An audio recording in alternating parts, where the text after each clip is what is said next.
গুণে গুণে ৮টি বছর হলো চোখের দেখায় নেই তিনি। তবুও তার অপরূপ সৌন্দর্য, সাবলীল অভিনয়ে জীবন্ত তিনি লক্ষ কোটি ভক্তের হৃদয়ে।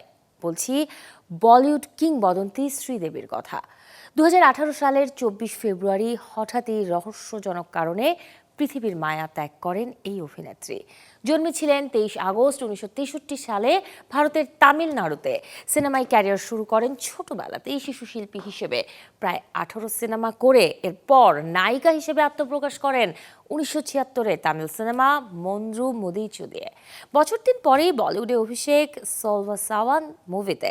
প্রায় ৫ দশকের ক্যারিয়ারে উপহার দিয়ে গেছেন তামিল, হিন্দি, তেলেগু, মালায়ালাম ভাষায় প্রায় ৮০টি চলচ্চিত্র। অর্জন করেন জাতীয় চলচ্চিত্র পুরস্কার সহ একাধিক সম্মাননাও। ব্যক্তিজীবনে ভালোবেসে বিয়ে করেছিলেন বনি কাপুরকে, আর রেখে গেছেন ২ কন্যা জাহ্নবী কাপুর ও খুশি কাপুরকে।